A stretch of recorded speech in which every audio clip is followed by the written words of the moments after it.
Welcome to the Skeptics Guide to Emergency Medicine. Meet 'em, greet 'em, treat 'em, and street 'em. Today's date is March 4th, 2026, and I'm your skeptical host, Ken Milne. The title of today's podcast is, What Would You Say If They Be Calling You a Radical? Professor Carl Heneghan, legend of evidence-based medicine. Today, we are launching a brand new SGEM series, Legends of Evidence-Based Medicine. Now, in the past, I've interviewed legends of emergency medicine, people like Dr. Diane Birnbaumer, Dr. Ian Stiell, Dr. Jerome Hoffman, Dr. Rick Bukata, and Dr. Judy Tintinalli. Yes, she wrote the book on emergency medicine. But today, we pivot to the people who shaped how we think about evidence itself. And our very first guest is Professor Carl Heneghan. Carl is a general practitioner, professor of evidence-based medicine at the University of Oxford, and current director of the Center for Evidence-Based Medicine. I first met Carl back in 2012 when I took the Teaching Evidence-Based Practice course at Oxford. That experience directly inspired the Skeptics Guide to Emergency Medicine, a knowledge translation project. So in many ways, Carl, this is all your fault. Welcome to the SGEM. Well, look, I apologize, and I apologize to all your listeners for the hurt and harm I've caused them and Yes, misery over those I'm years. blaming you for like 600 plus episodes of But, this. I give my age away. When I was at school, I thought you'd have gone for Pink Floyd, Another Brick in the Wall. Oh, another brick in the Yeah, wall. You would have so, picked that one, would you? yeah, that was Classic, classic. Before we start the formal part of the podcast, we should acknowledge that we are recording this on location at the University of Oxford, the place where cobblestone streets, spires, Latin inscriptions, and the occasional person wearing an academic robe, basically it's Hogwarts. So, Carl, how does it feel working in a place that's been around since, I think, what, 1096? 1096? Yeah. There's been a university here for 1,000 years. I mean, interesting, the building this is the Centre for Evidence-Based Medicine, but it's actually the Department of Primary Care. But going back about 20 years ago, 25 years ago, this is the old Radcliffe Infirmary site. There's been a hospital on here for over 250 years. And the building we're in used to be the emergency department, so it's full circle. Oh, I love it. I Now, love it. and actually, this is the site of one of the first emergency departments in the world. And on the front is a blue plaque, which actually, if you go out the front, you should take a picture. I did Yeah. already this morning. I took a So this picture is the site of from the 1770 yeah. forward. But on the front building is blue plaque. This is the site of the first administration of an antibiotic in the world, penicillin. Unbelievable. Just after the war, this is the place. And you think about the revolution that's caused. So there's lots of full circles here in the emergency world. But you're right. Every time I cycle through here, I've just come through what's called the Radcliffe Square, where you've got the Bodleian and all the old buildings, and even the pubs here are 450-year-old. So I think there's some resonance. One of the things I say if you're a student here, go and sit in the old libraries because you can sort of feel the presence of people who've been scholarly here for hundreds of years. I think there's something interesting about Oxford. It's not that people are any smarter here. It's just the density of people. About one in every three people is either connected to the university or healthcare in some way. So you're bound to be next to somebody who's really smart. And the quality of the conversations just mean you get better and more thoughtful. And I've had an amazing run with some amazing people who I've met who've helped me sharpen my tools and my epidemiological thinking. Well, that's a great segue into my other question is, do you ever just walk around this place and the buildings and think somebody debated Aristotle here, and now I'm arguing about confidence intervals and what does a p-value really mean? Yeah. No, I went to Padua to do a talk in Padua, and I was on the lecture theatre where Galileo stood. Wow. So you just think, and I sat there and I thought, geez, they've got something wrong here. I'm the imposter in the place. So I think there's always that, we talk a lot about imposter syndrome and what does it mean. But actually, I think the key in academia, and I think this is in healthcare, is if you have a passion for learning and knowledge, There's just always so much to know and try and understand and interpret. And so it makes you humble when you realize that there are many areas you go into that there are uncertainties. And this is a basic principle of evidence-based medicine. What is the job of evidence? It's to reduce uncertainties. And it's reduce those uncertainties for decision making so you can make better decisions for healthcare. One of the key principles and that we come against is all the time is people who come with certainty. People like certainty. It reduces anxiety, creates confidence. But you sit there and go, well, what's the evidence for this? How does it inform the decision you're about to make? And there's huge uncertainties in practice. And I think that's what makes it so interesting. And the more you can embrace them, the more likely you are to come to an evidence-based approach to try and help you go through this mire of complexity. And emergency medicine is a great area where you see there are some things well, actually, the evidence is really strong. We can do this, but there are many areas you practice, and that's where you go into more of here's my experience I bring to the table. Absolutely. I think that's why, emergency medicine as a group really leans into evidence and evidence-based medicine Mm. because they're more comfortable, I think, with uncertainty because they see people quickly because of necessity. They get limited information, and sometimes those decisions that they make are life and death, and they don't have the full picture, but a decision needs to be made, and they can't be paralyzed with indecision. And so they're always searching for the better evidence to inform their practice so they can give great care. And I think that's how I'm approaching 60. How did I end up at Oxford as a student? Because I have that lifelong learning mentality. Well, it's interesting. Most people, when you talk about evidence, sort of think about treatment effects. But actually, the treatment effect evidence is pretty easy to deal with. You're looking for randomized trials, you're looking for systematic reviews, and you're trying to interpret bias. But actually, there's a whole world of evidence in diagnostics, in prognosis is really. What happens if we do nothing with this patient? So there's all that going on. Oh, my friend Chris Carpenter is going to love that Uh, comment about uh, diagnostic uncertainty. He Yeah, loves that part. and I was really captured early on in, so just to say my job is sort of in the interface. I work in urgent care general practitioner, and I do lots of home visits. So I'm at the interface between who we admit and who we don't, who we can manage in their own setting.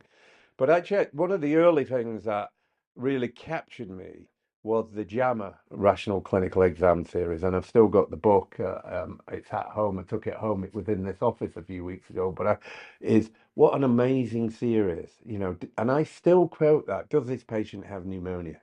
Hmm. Community acquired pneumonia. It's a brilliant example when I'm teaching and I've got people out going the stethoscope, they're doing this and they're trying to listen for this. And I go, what features really make a difference in this exam? And Hmm. actually, it's temperature, pulse, and respiratory rate. If you've got all three of them abnormal, temperature above 38, pulse at 100, respiratory rate above 25 or 30, whatever it is, that gives you about 50% chance. The absence is less than 5. Hmm. So immediately you can really clean up your practice if you understand the evidence, as opposed to the use of a stethoscope, which the likelihood ratios are always around about 1 and preconditioned by what somebody tells you you're looking for. It's really helpful. Now, what's interesting is in the molecular and biotech area, we've sort of lost faith in, or we just don't prioritize the sort of the routine sort of clinical research we used to do in sort of symptoms and signs and history taking. It's Hmm. almost around the corner. We're going to have a new test. The answer's Hmm. there. But I still think if I was to say start with an evidence-based approach as a clinician, go and revisit some of the rational clinical exam theories.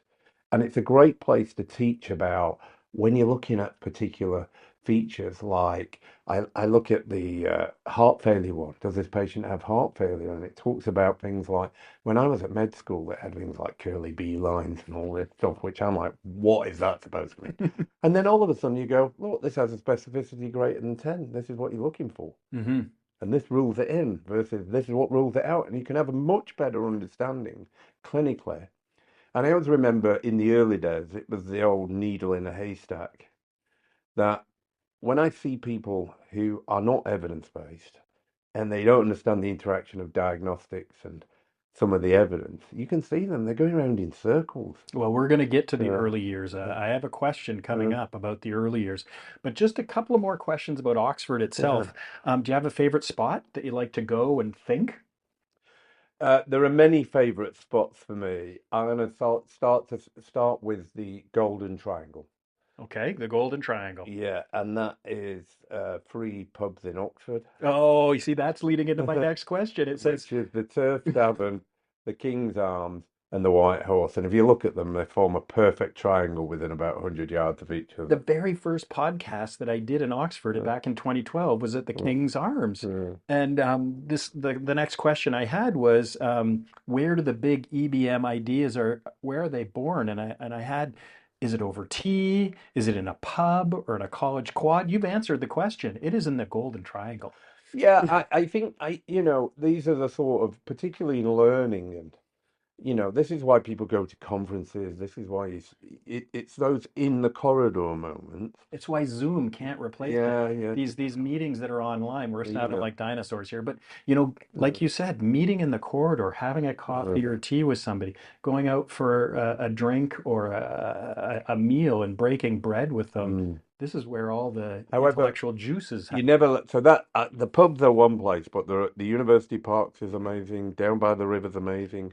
Um, I started my life at New College, which is 13th century. It was new in the 13th century. It's not Well, new anymore. let's hold you off there Uh, because the five questions I have for you go back to your origin story. So let's talk about the five questions I have for you. okay. Question number one, it's always a superhero origin story. So, in the beginning, what got you interested in evidence-based medicine? And was there a moment that you thought, hang on, we should probably see if there's any data on this? So I came here as a medical student in 1994. The following year, Dave Sackett arrived from Canada to head up the Centre for Evidence-Based Medicine as the first director of the Centre for Evidence-Based Medicine, which I now direct. And in the second year of medicine at Oxford, they have this, it's a very, sort of like a crash course. Terms here are very short in the undergraduate, they're 8 weeks. Mhm. So they're incredibly intense. But then what happens is after 5 terms, you do an intercalated degree in physiological sciences. And coming up to the end of the second BM, you do a dissertation project. And much of the stuff here is basic science.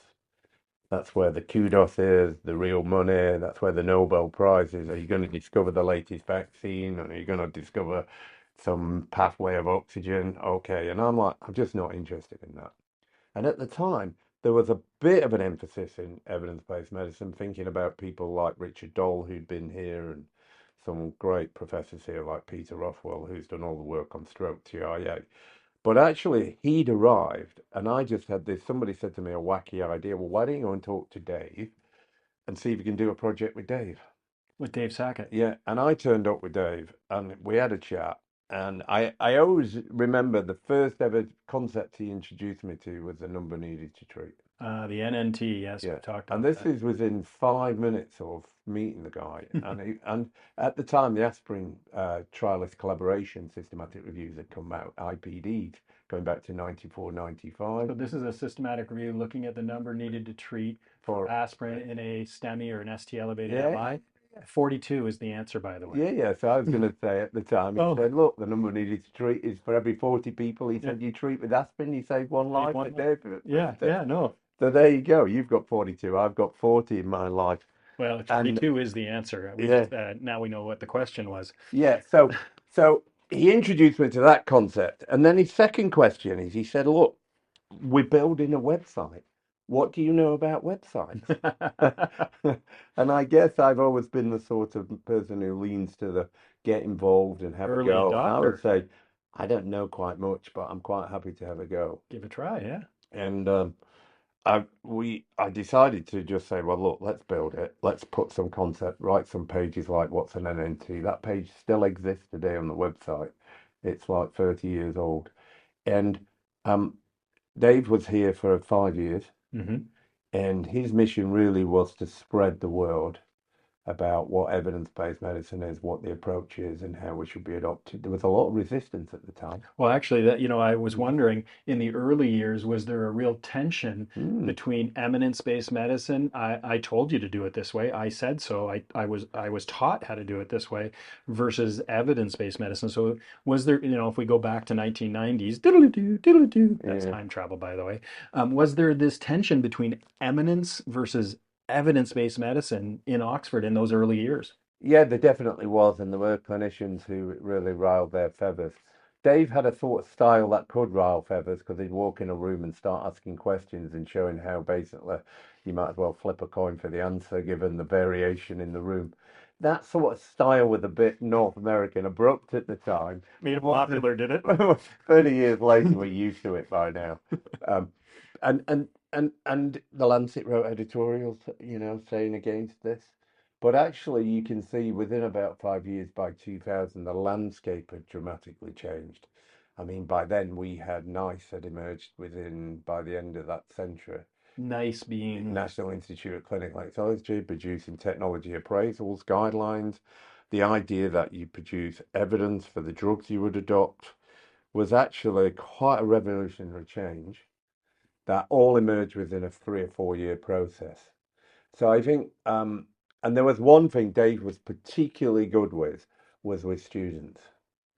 And it was almost like he sort of said, look, all of these people at the back end, that they're lost causes. You're too entrenched in your views.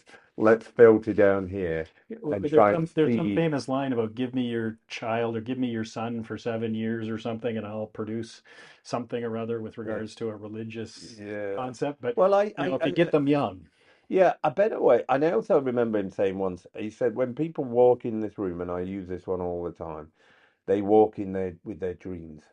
And my job is to make sure they leave them with them intact. hmm, And I see too many people in medicine, particularly in academia, who think their job is to rip everything apart, destroy the student, and they walk out the room in bits and somehow they'll put it all together. But actually, it's fascinating. Young people and students, and I work with a huge variation, whether it's undergraduates. I run the EBM course in the medical school, we run the graduate school. Is everybody has good ideas. It's about getting the skills and the tools to be able to turn them into something that can become an evidence-based approach. And that's part of the parcel. And I actually think that everybody in medicine should be involved in some aspect of improving the service. And they're the people who are actually the most happiest in medicine. So that means as part of our training, we've just started now a special study fee module in year 4 of the medical school. And so the first bit is we train how critical appraisal, how to look at a paper, how to think of it in the context of a clinical question. Well, all that's passive. We flip it on the head the following term and go, right, you're all going to do a systematic review. Come on in. everybody does a Well, systematic there's review. about 25. Okay. But what we do is we get them to bring their own questions. We give them an online learning. They have a 2 week course where we have from the question right through to the protocol development. But we get them to then team up and prioritize which are the best ones to do. And then they collaborate on And they a collab, they systematic learn out. review. Yeah. So out of about 25, we end up with about 8 systematic reviews, of which more than half go on to publication. That's great. And it's been amazing. And actually, I'm overwhelmed at the moment with students contacting me going, well, we're just doing this with our extraction. Can we ask you this? And so I have this flexible approach where I call it matched effort. If you do nothing, I'll do nothing. But if you want to take something through to publication, I'll match that effort. And so I'm very flexible in my approach, which is coming through from, I think, the EBM approach is, if you're doing a systematic review, there'll be loads of little bits where you go, I'm not quite sure what to do here. The first time you do something is laborious, isn't it? Hmm. And as you do it more and more, you get more skilled and you see the patterns, and a bit like clinical practice, you know where you're going. And the enthusiasm Mm. that they bring is contagious. Just like you said, if they're enthusiastic, you're Yeah, enthusiastic. yeah, If they're not enthusiastic, that's what they're going to get. yeah, A yeah. lack of enthusiasm. And the thing is, they come with questions. I'm like, this is a great question. Yeah. And that's the thing about, and I guess the thing about, which is a problem if you get in the world of evidence-based medicine and you skill yourself to support people to do things like systematic reviews, whatever. there's just lots of light bulb moments come on Hmm. where people come in with a question and go, oh, that's really interesting. You know, I had one recently. They did a systematic review on brief psychological interventions in for mental health in refugee populations. I'm like, that's a really interesting question. Does it work? Does it? We don't know. But should Let's we find research out. it? And I think um, that's the key to healthcare. Understanding what works and what doesn't is still a major issue for us in healthcare, and it's gonna come to a head because we're running out of money and resources to keep doing healthcare as we currently are. And somehow we've got to reorientate. So although we go back in '90s, the thing about the '90s here is Centre for Evidence-Based Medicine started, the Cochrane Library started at the same time, Hmm. and the Centre for Statistics in Medicine led by Doug Altman. And No. if you don't know Doug Altman, look Oh, up Bland and Altman yeah, plots. Bland Altman plots. Legend in one of the top 10 cited academics of all time. So there was a huge excitement for about The halcyon days. yeah, and a lot of that got lost, I think, in a sort of oh, we're just going to produce the evidence and everything's going to be all right. Well, we'll get to some of Yeah, that. The second question that I had for you was, you started 32 years ago, 1994. So yeah, here we are in 2026. yeah, And you're looking back, you have this perspective to look over the horizon over yeah. 3 decades. When you look back at your career, what do you think you've contributed to the evolution of evidence-based medicine? That's a difficult question. I think I didn't want to bring you easy questions. no, I think that's the substantial, interesting publications that I've done and put out there and worked with people. I think the biggest contribution I've made is all the people I've touched in the world of mentoring, supervising, teaching.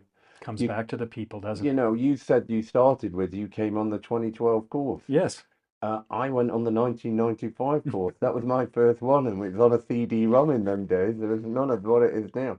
So I've been 30 years on teaching evidence-based medicine. And then you became the director. Yeah, and director. So that's in excess of 1,000 teachers we produced But through you that. also did all trials as well. You were Yeah, involved in starting that and the transparency, the real push to make sure that we have transparency in publication. yeah, and I guess the old trials came out of what probably one of the most influential pieces of research we ever did, which were the Tamiflu trials, Hmm. which was the Cochrane Review, which we published in the BMJ, which basically came from the basic principle that over two-thirds of the data was never published in full. And that was on oseltamivir, Yeah, because I like to use the generic names, but oseltamivir. And I have to say, that is the longest systematic review I've ever read. It was over 500 pages, yeah, and we covered it on the SGEM, actually. yeah. Yeah, huge, huge work. Well, this is the realization that what's published in a journal, so if you go to New England Journal, you might get 4 or 5 pages.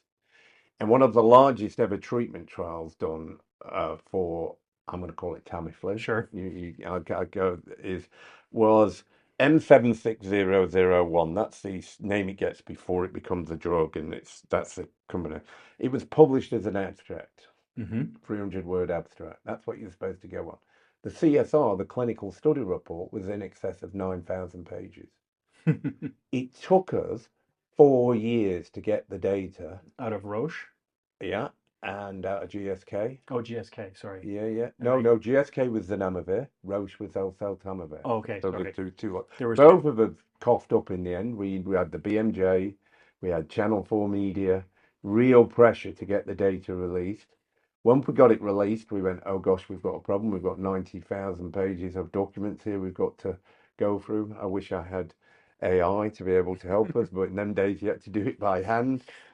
Um, and and that took us 4.5 years. But what it showed me is, and we still believe this, and it's still the way, for the important public health interventions, the drugs, the vaccines, Hmm.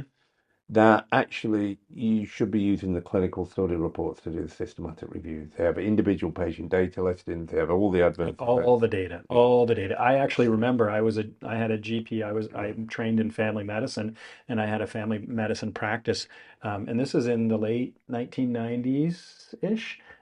And I remember getting sent a huge box of oseltamivir because the government bought it all up Yeah. for a flu pandemic that was coming through. And then the Cochrane review was published after that, showing, Well, well, so we published the review. It showed what it did. I went to a public accounts committee, UK government committee meeting here. I went in, I explained all the issues about the problems with observational evidence. I thought I did a great job. I explained everything in full. And a week later, we spent another £50 million stockpiling the drug. stockpiling the drug, yeah. And so you have to have a level of humility that when it comes to politics, evidence goes down the sort of levels of decision making. Importantly, at political level, their argument was we need to be seen to be doing something. Doing something. The intervention Yeah, bias right there. yeah. We gotta show Whether the it public works, we're doing something. whether it works or not is a Is the second. secondary. Well, one of the things I've always admired about you is that you don't just use the evidence, you question it, whether the evidence itself is trustworthy. And this is something you challenged in your Substack. You have this Yeah. Substack and podcast called Trust the Evidence, TTE, which you describe as a couple old geezers writing about the evidence. You could have called it, "Hey, you kids, get off my lawn." Do you think that skepticism is something that is missing in modern EBM? So I think what I mean the reason we've gone down this approach is through the pandemic actually. We realized in the pandemic who do we want to start talking to? And actually, if you go through the journal route, it's slow, laborious, it gets delayed, editors make it sometimes don't like what you're writing. And so you don't actually get to communicate with anybody and you don't communicate. So number one is I do a lot in the media, I wrote a piece in the Telegraph last week about the demise of the NHS. But actually in the Substack with Tom Jefferson, who we go back 20 years and he was Tamiflu and Tom's an amazing guy because he's very forensic in his approach, and when you work with people, I say this, people who, if you're interested in academia or collaboration, just try and work with one person and make them stick. And if you do that one a year, in 10 years, you'll be so busy you won't need anybody to collaborate ever again with. So work with people, stick, find the good guys, find the people who complement your own thinking but look at the world differently. So he's very forensic in his approach, and I learned that from him. In the Trust the Evidence, it's amazing because we get to talk, we get hundreds of comments on each article. Oh, I We read got, them. yeah, we Yes. get an interaction. I've just put a piece out today, but the other thing is it makes me take my thoughts and put them down on paper, and I'm learning so much more. That was on Puberty Blocker. Yeah, I read it this morning. yeah. Now, um, interestingly, the NHS Patient Safety Commissioner here has asked my view on this issue. Mm-hmm. So instead of rushing in and going, "Oh, here's my view," I've just wrote back and said, "Look, we're writing a series of articles. When I get to the end of them, you can read them, and then we can have a discussion." But I actually realised that it's so easy to go, "I have a view," and take a side. As opposed to going back and seeing what informs your Yeah, view. when both people are looking at it, what are the issues at hand? So it's actually, I've just left this morning and sent the fourth post to Tom. So actually, it's going to take 6 posts to get through my views on where I get to, and then I'll have a good understanding. So disciplined of taking your thoughts and putting them in a medium and writing them down and putting them The out process. is incredibly helpful for your own thinking. I sent your post this morning Yeah, to a good friend of mine in the United States who was very interested in this yeah, area and asked her for her views and yeah, said, "Hey, I'm not an expert in this yeah, area. You're an expert in this yeah. area. What do you think of this guy's Yeah. geezer?" Yeah, yeah, and wait till you get to about post three. If you send her post two and three, she'll start to go, "Oh, this is logical. We're setting up a pattern of how you think from both sides, Right? and then what are the issues?" And and actually, it's a very interesting question because in gender dysphoria, what's happened is we'll set the argument up is that actually people have jumped forward to treatment. Mm-hmm. They never ask the question is what about the diagnosis and the prognosis? And the long-term outcome was It's the the part you were prognosis. talking about But also, prognosis. one of the important things about diagnosis is it needs to be stable. Mm-hmm. And the purpose of a diagnosis is to identify people with a worse prognosis that allows you to intervene. That's the whole purpose. And if the prognosis If the diagnosis is not stable, then how can you create a group to intervene on? And if you don't understand the prognosis, what are you trying to do with the treatment?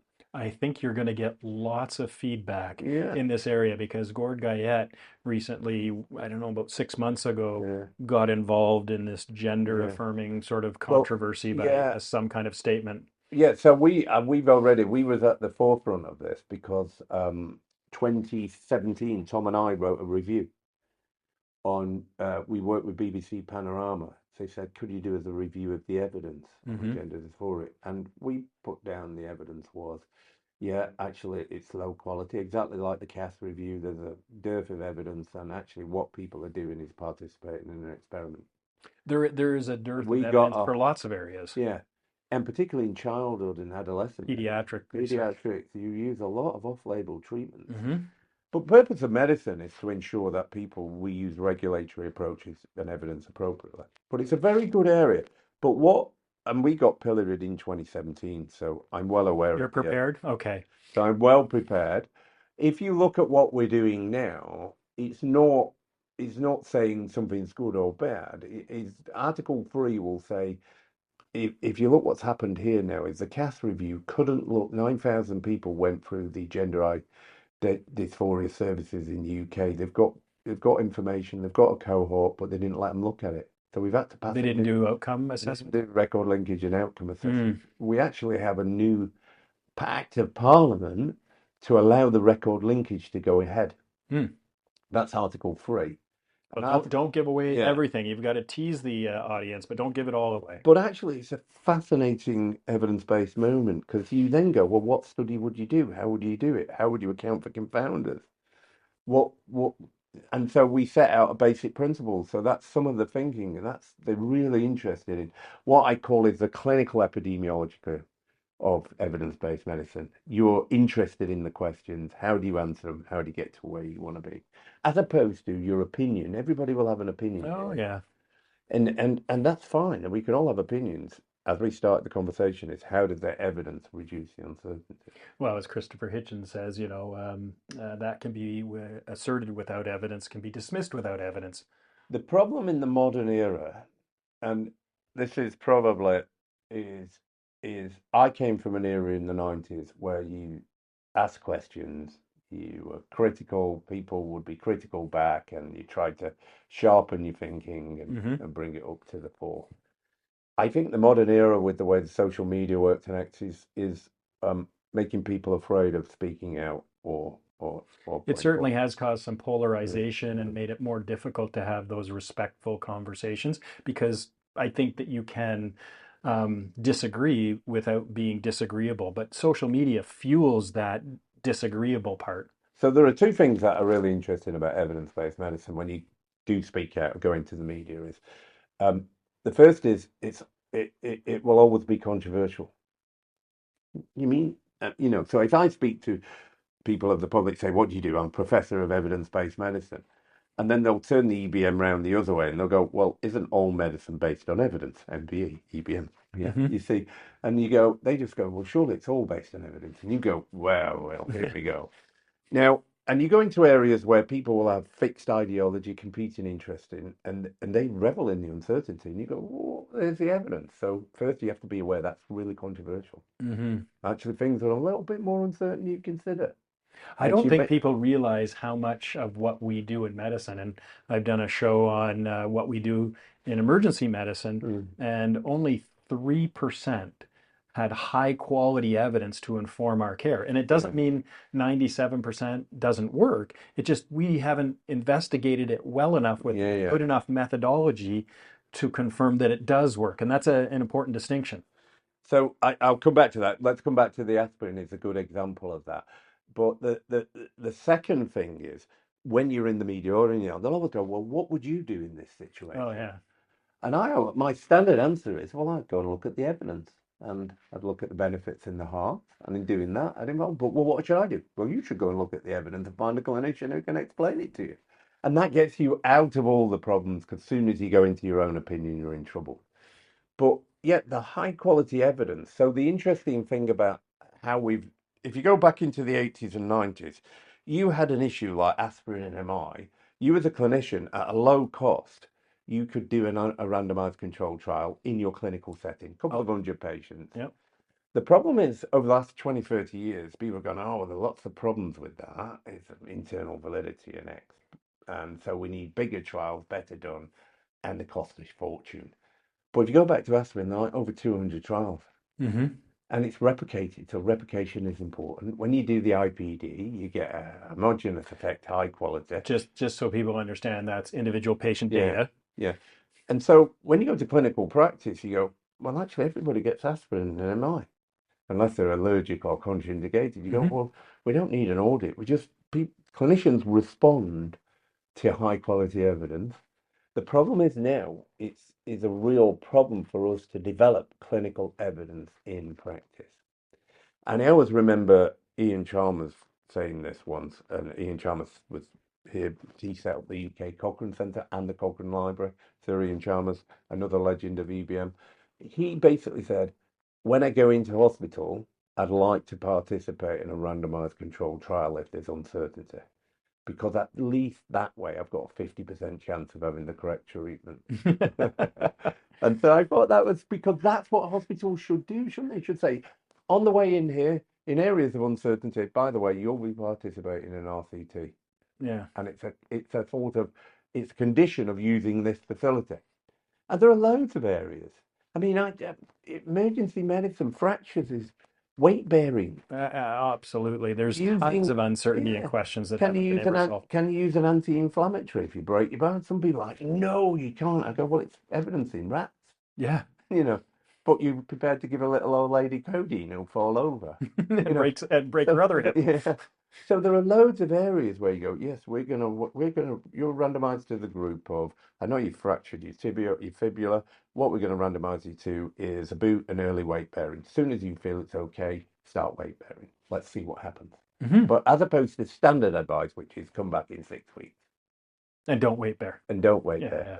And I just think these things are, because if you think you can shorten the duration of weight bearing in society by 3 weeks with no added harms, that's a massive socioeconomic benefit, doesn't it? And talk about deconditioning Yeah, and all these other things that come up. yeah. Well, I'm going to get to question 3 now. And this question is specifically tailored to a good friend of mine. Her name is Suchi, and she's a huge Taylor Swift fan. So Okay. this is my T Swift question. Ready for this? Haters gonna hate. And EBM hasn't been without controversy and critics.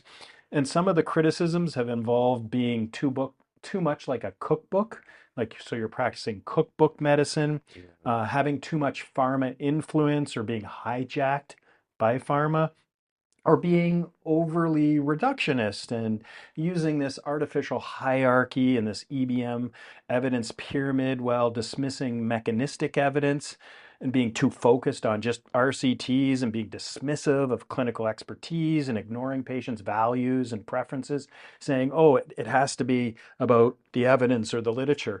What is your response to some of the criticism that has evolved over the last 2 decades? I think, some of the criticism are legitimate about the use of evidence, how it's developed and how it's reported. But the first thing is to say, when people come at it, you say, well, what's the alternative?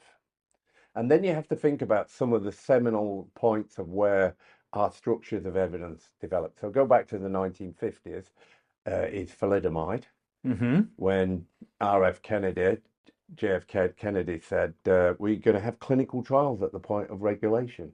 Well, Oh, so it was a Canadian who turned it down. A yeah, Canadian who was working for the FDA as a woman, Francis Kelsey. came from London, Ontario. Yeah, I remember when they yeah, in our newspaper, the London yeah, Free Press, had a big article yeah, about. I think she was in her 90s when she passed away, and she stood her ground against the yeah. pharma for the FDA. She was working in the FDA So, at the time. so first off, you've got to think, okay, so actually, evidence-based medicine led to the realization you've got to have clinical trials for the approval of drugs. In the absence of that, you get thalidomide. Hmm. All right. So that's a good idea. The second one then is we move forward to the 80s and 90s, the cardiac arrhythmia suppression trials Ah, yeah. killed more Americans than the whole of the Vietnam War. And because people said, this makes sense pathophysiologically. You have an arrhythmia post MI, we can give you a drug that stops the We'll arrhythmia. suppress that. Yeah. And it makes sense. Shouldn't that be a benefit? This is the pathophysiology Yeah. explanation. And the ECG returns to normal. Superb. However, when you trial it in a randomized trial, you realize you kill excess numbers of people. Yeah, the It number of will people have, at the end of the trial yeah, that are in the active treatment weren't yeah. around. Not the goal. And then you've got the sort of Cochrane approach, which is bring the systematic reviews to the fore so you don't cherry pick evidence. So within the evidence, there are lots of problems within how evidence is produced, how it's disseminated, how it's reported. Totally get that. And it's almost like because the reason is there's so much money to be made in healthcare. I mean, I went to a talk which was an American here in Oxford, and he said, look, in the US, it's 20% of GDP is healthcare. Mm. The good news is there's another 80% to go after. I never heard that. So you think about it, it makes you spend all your money. You've got to produce all sorts of treatments and interventions. And I actually do think if I sit here now, the production of evidence, what's published, what's reported, is worse now than it's ever been. So that means Say that again. it What? is worse now than, Worse yeah, now than it's yeah, ever been. yeah, yeah. Look, I sit with the medical students and I talk to them about, I say, look, there's about 1.8 million articles indexed on PubMed a year. So in 3 years of clinical medicine, you've got 5.4 million. You can't even afford to be sat in this lecture. What are you doing here? You need to go and read all this. 4,000 articles a day, I Yeah, think. yeah. I think it is. So, and the problem is a lot of them, now you're seeing the big data, the sort of cohort observational study, real world data. So we're trying to usurp our randomized control trials.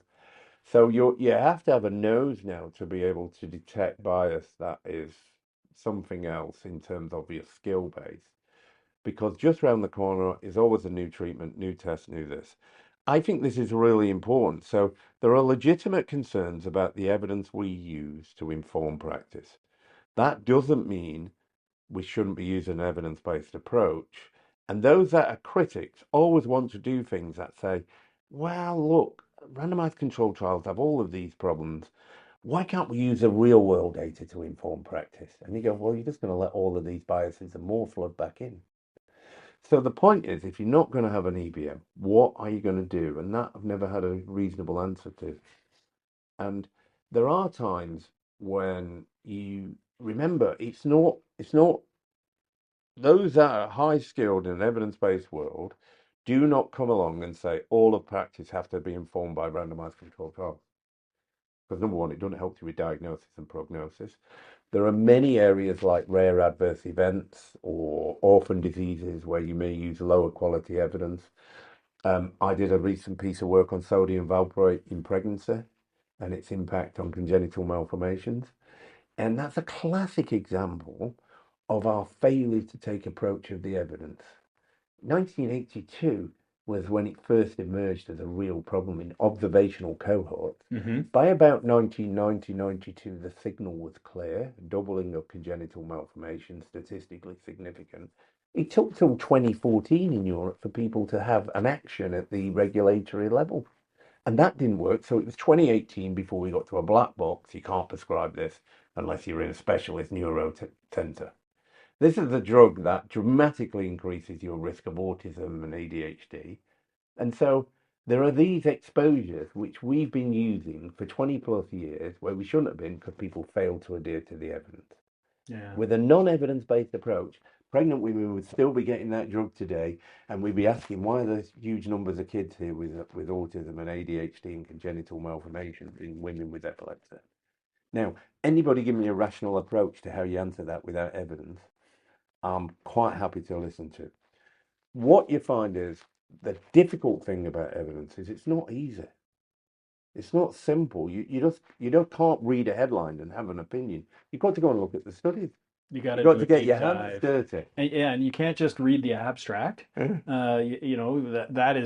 the movie trailer, and Yeah, it could ruin the movie for you. yeah, You actually have to go to the methods section, which is my favorite section, yeah, to say, have they even designed this to answer the question they're asking? yeah, yeah, yeah. Yeah. The thing that I wanted to bring up there is, my mentor and legend of emergency medicine, Dr. Jerome Hoffman, talked about the limitations of EBM and like rare outcomes. You need observational data to capture that.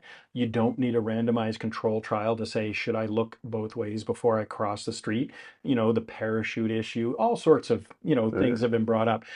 And I agree with him, but there's a guy that grew up at a castle down the road here. What's the name of the castle? The big castle here that Winston Churchill came from? Oh, Blenheim Palace. Blenheim Palace. Yeah. And he famously said about democracy, that it was the worst form except all the others that have been tried.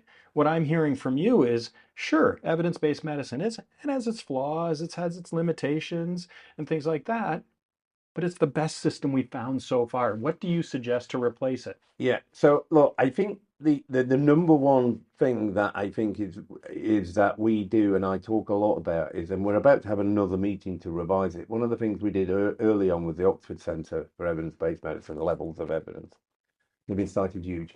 Across the different questions, whether it's diagnosis, prognosis, screening, or treatment, there are different evidence that you would use as a heuristic To for. answer those questions. Yeah. Yeah. So is it fine to be looking at a cohort study? Yes, it is. That's evidence. Mm-hmm. What it's not fine to be doing is making a decision if there's a systematic review of randomized controlled trials exist on the same question and you're looking at lower quality evidence. Yeah.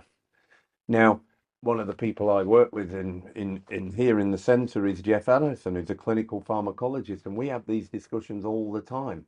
So, for instance, if you have a drug and you have Stevens-Johnson syndrome, a single case report is enough to tell you that that drug can give you Stevens-Johnson's. You don't need a randomized controlled trial. Mm-hmm. But the interesting issue is then you get into all these things of the effect is independent of prognosis. And the reason we use a randomized controlled trial is because we think people have different prognoses.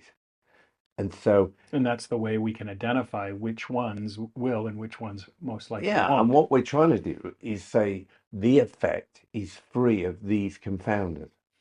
Now, often people say randomized trials are causative, and I go, no, no, no. It just means the effect you have observed is free of confounding.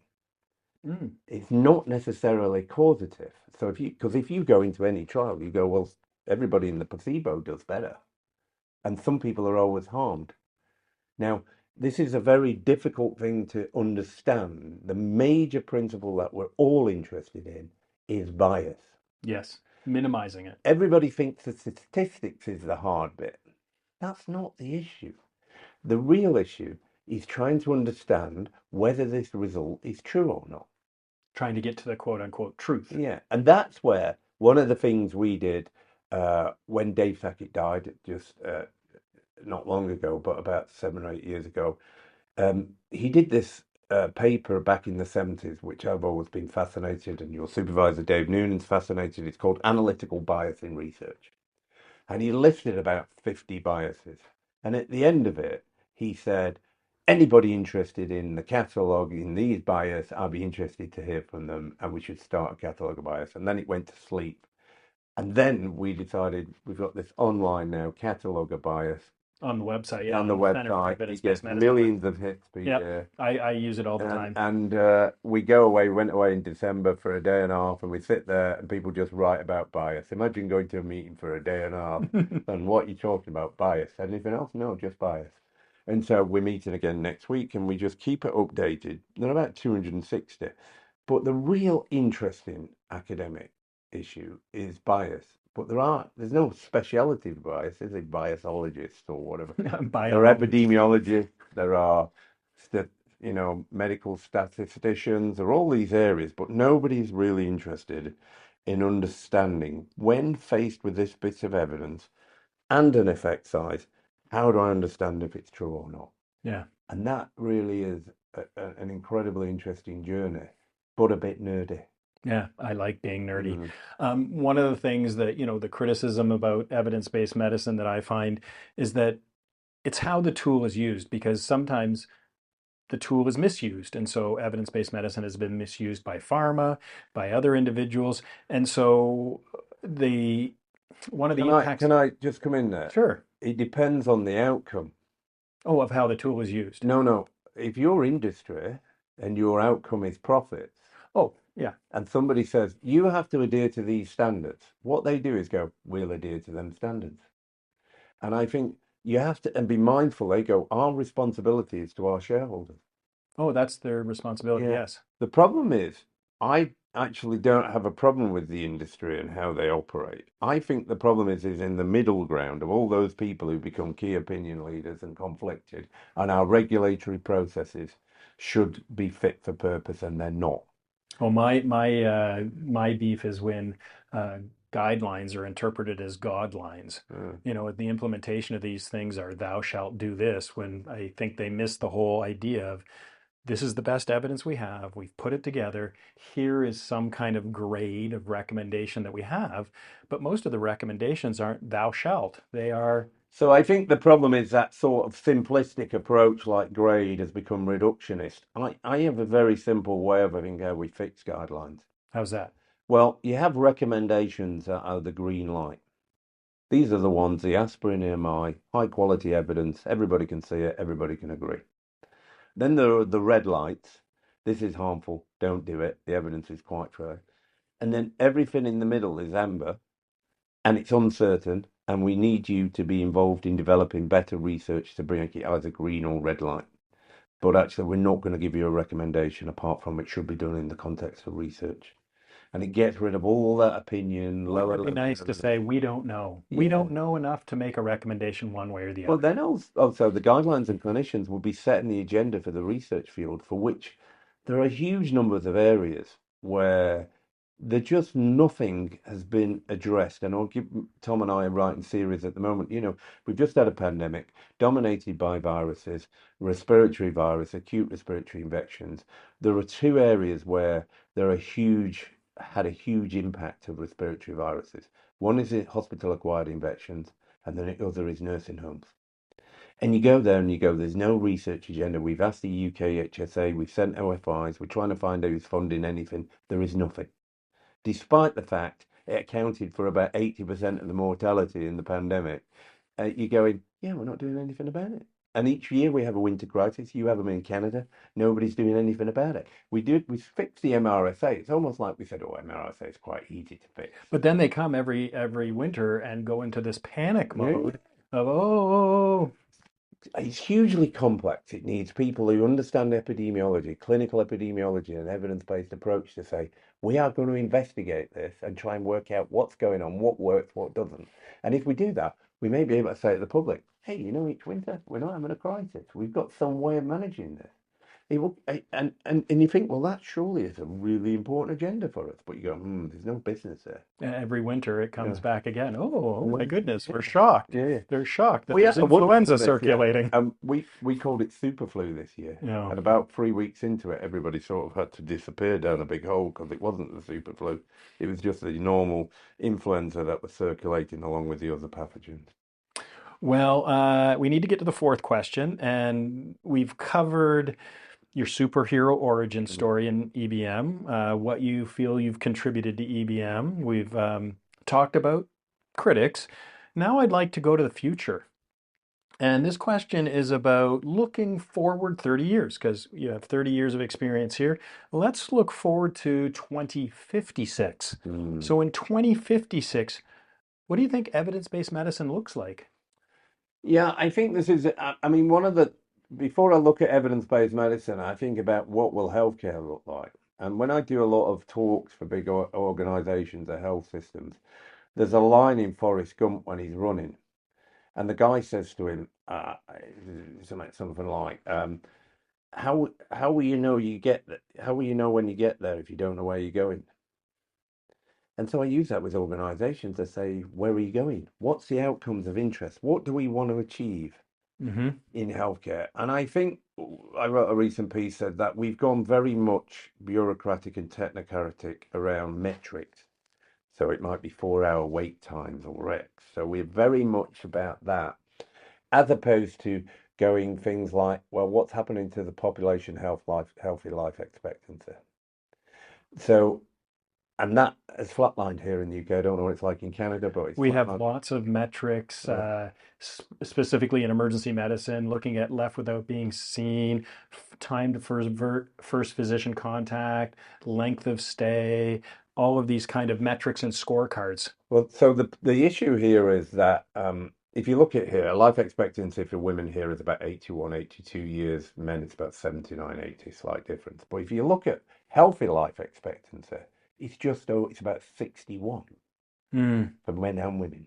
So women have 20 years of unhealthy life expectancy and men about 19. I don't think that's the goal. Yeah, that isn't. And so we're running into this huge problem of multimorbidity with chronic diseases in an aging population, and there isn't enough money. So when the money runs out, at some point, and this is starting to happen a little bit in the US, if you look at, you might have a lot of problems with the US and X, but they have appointed some smart people like Jay Bhattacharya, Vinay Prasad, who are evidence-based in their approach, who are starting to say, there's lots of things we're doing here that are making people a lot of money, but not improving the healthy life expectancy of the population. Once we start thinking about that, we will switch all of our research agenda and start focusing on how do we improve that healthy life expectancy component. And that is to most people, it's not about quantity, it's the quality. Quality, yeah. Yeah. You want both. You want both. You We'd want all both. like to live forever, but you But can't. but you also don't want to live forever infirmed, Yeah. you know. I always remember Rod Jackson, one of his questions, what's the death rate? It's 100%. That's one of his student questions. Yeah. Great. You go, whoa, what is it? We all The gonna die. mortality rate is 100%. Yeah, we're all good. But so once that happens, there's going to have to be a shift of focus into trying to understand, particularly a value-based approach.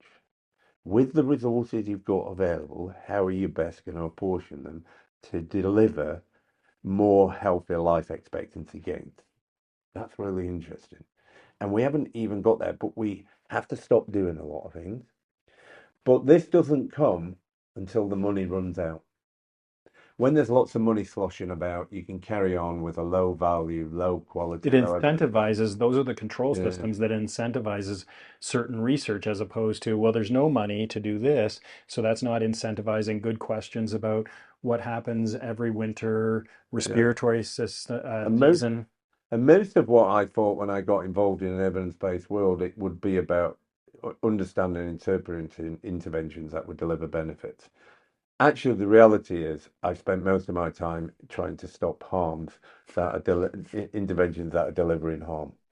And one of the biggest one was metal hips. I got involved in that very early on. It wasn't difficult statistically. Is the failure rate was about 3% at 10 years, and I looked at the data and said the failure rate's 10% at 3 years. You don't need a rocket science to work that out. Now, the problem is that had been sold on a short-term outcome. You can get back to work, you could cycle up a hill quicker, it's more durable, stronger, but actually at about 3 years it starts to have lots of problems. And this is the problem of the failure of the evidence base in devices. Mm-hmm. So no medium to long-term evidence informed their use until it was too late. And now you've got people with chromium cobalt leaking into the hip. It's a disaster. So with the technological advances that everybody says round the corner will be doing this, there'll be a lot of work for people like me going, here's another harm emerging.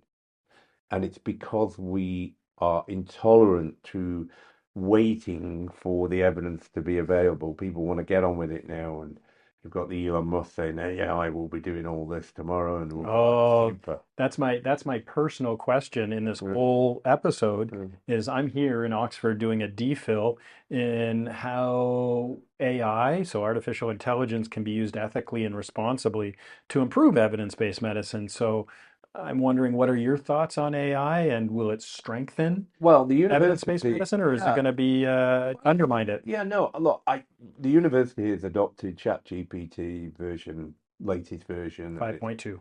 5.2. It's got a university license. The processing power of it is amazing.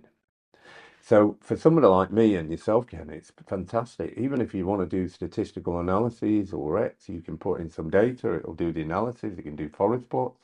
I did a systematic review in there, testing it out in a day, which had took me weeks. Yeah, I was wondering if So systematic reviews will become, obsolete, or will it just become real time that you can just check it every day? yeah, the thing is, when you do use it a lot, it is mindful is it is boy is it wrong a lot. Yes. And it's just going into the world and plucking out what it thinks is the most prominent or important messaging and pulling it back into your interface. So as a tool to interact with, it's phenomenally interesting. You have to be mindful it can be incorrect. But what I find is when I'm developing ideas, I just go back and forward, asking further questions back and forward, testing it out, saying, well, you said this, but what about this? And it'll go, oh, that's a good question. Mm. We'll go over here. So it isn't thinking, it is just pulling information in relation to your interactions. Um, People have tried to create diagnostic algorithms, computers for 40, 50 years, haven't they? It's not new. Um, what the problem is the assumption that diagnostics is a simple linear process where you're either unwell or not well. And a classic example, most emergency department, is the unwell child turning up.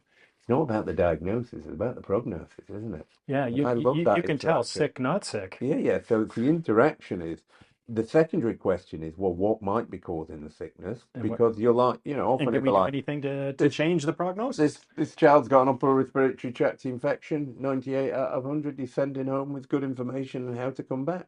There's two kids there. You go, there's something not right here. Picking the signal out of the noise. Yeah, yeah. And in doing so, you're this evolution. Oh, let's just leave them in the corner for 4 hours and monitor them. I'll be back in 4 hours. I'm just a bit worried about them. Isn't time a great Yeah, diagnostic yeah, yeah. tool? Well, that comes back to actually one of the most interesting pieces of work I did was when I was first started academic journey was on diagnostic reasoning, and it's in the BMJ. And I did this process where I used to go to classes in EBM about how to teach, and I used to do nomograms and two by two tables, and I'm like, geez, Sensitivity, specificity, likelihood yeah, ratios. and I went away and said, right, I'm going to start experimenting on myself, and I did this process where I worked out what was happening in a reasoning box Mm-hmm. in practice in urgent care and GP, and then I got 5 or 6 GPs to try it out as well, and they all confirmed it.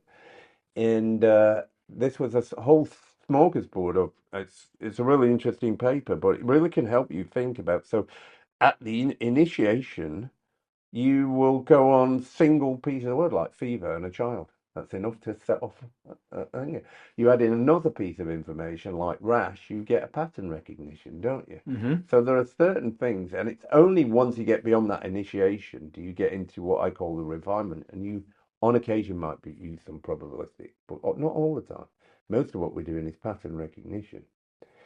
That gets into the heuristics of Yeah. thinking fast and slow. Yeah, and there was a chap here came John Balla, who was from Australia, who was a really interesting neurologist, spent years with us, and we did the System 1, System 2 reasoning, Mm-hmm. wrote papers about that. What we could never work out, so in that reasoning, fast and slow thinking is you've got this intuitive reasoning. Somebody, oh, that's what allows us, I can recognize you when I walk in the room. I've seen you before. Mm-hmm. So I might show pictures of Oxford, and if you've been here, you go, oh, that's the Radcliffe camera, that's the King's Head. But if you've never been here, you can't recognize it. Mm-hmm. And then you've got your analytical reasoning. Well, that's where your evidence comes in. So your experiences in the intuitive and your analytical reasoning, your slower reasoning is going, hold on a minute, Mm. what do I need to test for here? What should I check for? And in effect, what you do is you go round a loop where you go, that analytical reasoning will either lead you to some actions where you go, oh, I think this person's got a respiratory tract infection as well. I'm going to give them some advice, send them home, end of the loop. Or sometimes you go back round the loop because you're going to have no idea what's going on. Let's just revisit the history. Tell me again. Pause. And that's why people, why is the doctor asking me again? This is what, does he not know what he's doing? What we could never work out in all that is the decision thresholds for action.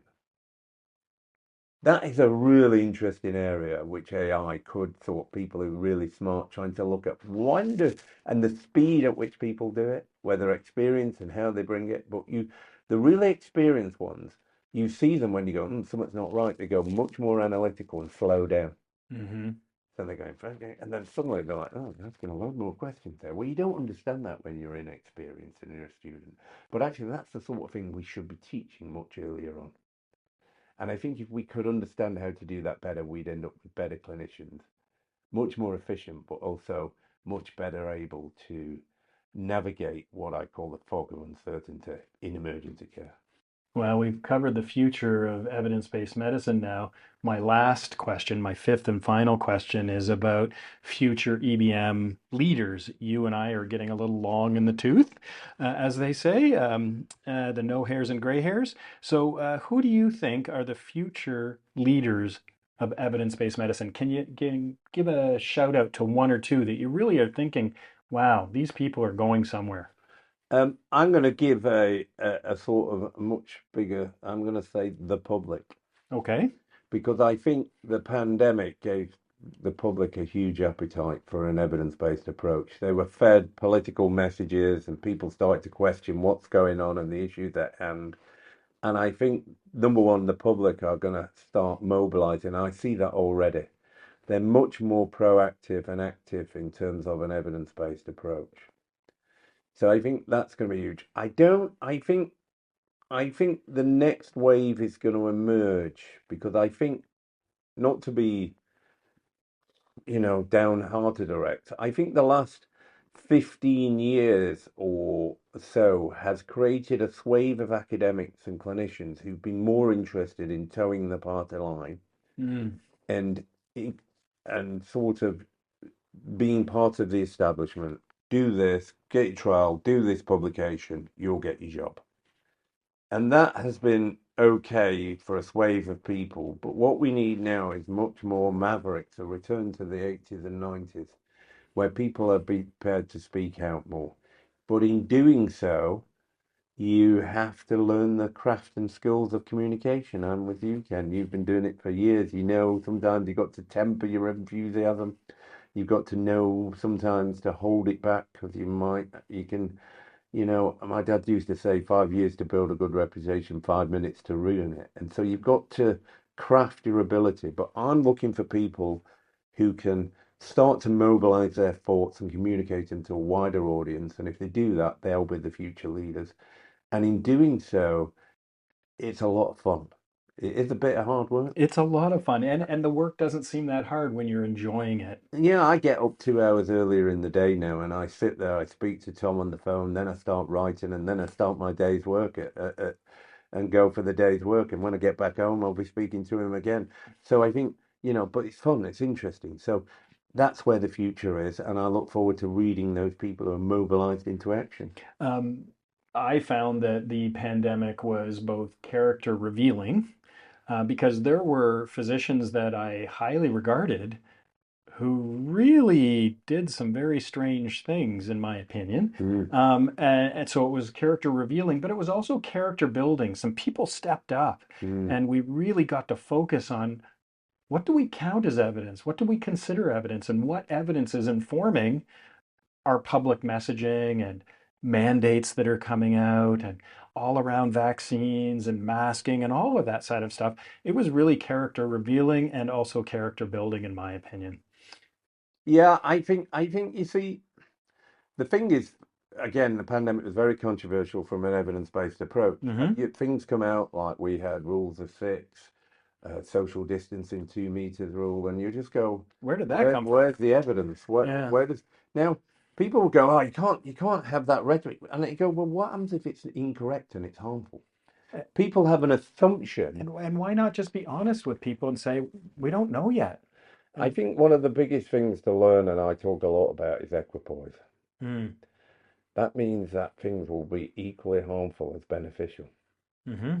And once you understand that, when you go into the world and intervene, if you don't have evidence to light, you're going to harm some people. Hmm. And on average, if interventions make no effect, 2.5% of them are going to be harmful, and 2.5% of them will be beneficial, even statistically. Hmm.